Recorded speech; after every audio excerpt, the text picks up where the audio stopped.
Hi everyone, my name is Fritz, and this is the new Shinobii II by Atomos. The Shinobii II is a 5-inch HDMI monitor that supports 4K signals up to 30p and 1080 signals up to 60p.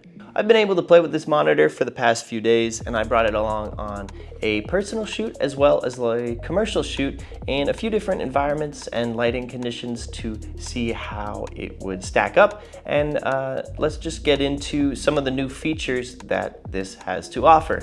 So obviously this is version 2, and I just so happen to own version 1.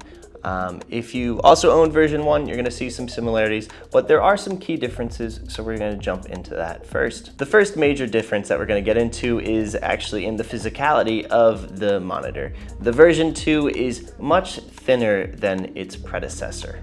While both versions have an HDMI port, a remote port, headphone jack, SD card slot, and are battery operated, the difference in physicality is the USB-C port that you have on the version 2. Let's start with that USB-C port. This new update allows the monitor to actually control supported cameras through a USB-C input or a LAN-C input. I was testing the monitor on my Lumix S5 IIX, and when I plugged in the included USB-C cable, the S5 IIX immediately loaded into the monitor, and I was able to control all of the settings on the go directly from the monitor. The USB-C also now allows for easy calibration of the monitor with either your camera or a computer. All you need is a Calibrite probe, which is available separately. This monitor takes NP style batteries, and while the original came with a battery eliminator unit, there's no need for that in the Shinobii II, as the USB-C input can power the monitor as well if you don't want to go with battery power.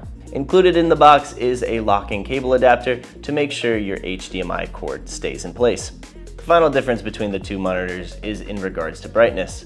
The first version had a 1000 nit brightness, while the second version had a 1500 nit brightness. Now, that bump of 500 is really helpful when it comes to shooting in broad daylight. As you can see in this shot here, I'm shooting at broad daylight. There was not a cloud in the sky. It was around noon, so we were getting the full sun exposure, and I was still able to compose my shots and get everything in frame properly exposed, and I didn't have to put my face to a monitor like this or put my eye in the EVF, so that was super helpful. Now, once you turn this monitor on, you will find it is jam-packed with features to assist in your filmmaking.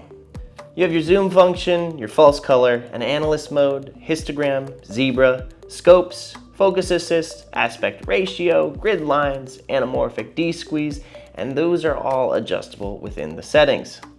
My time with this monitor has been very pleasant, and it did exactly what I expected a monitor to do. But there are two things that I do want to note. The first is in regards to camera control. While it's great to have this option, I found often I wouldn't hit it properly in the spot on the touchscreen, and it also wouldn't adjust fast enough, and I found myself just adjusting the settings on the physical dials that I'm used to on my camera.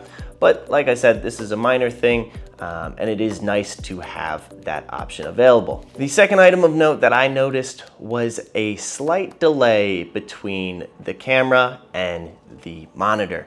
You can see this here. It looks to be about a half second. I tried adjusting settings on both the camera and the monitor to see if I could clear this up, but I could not figure out a way, and it looked like something I just had to live with. Even with those notes, the Atomos Shinobii II is a great, lightweight, bright HDMI monitor that pairs with a variety of different cameras and has plenty of tools designed for filmmakers to get the best shot possible.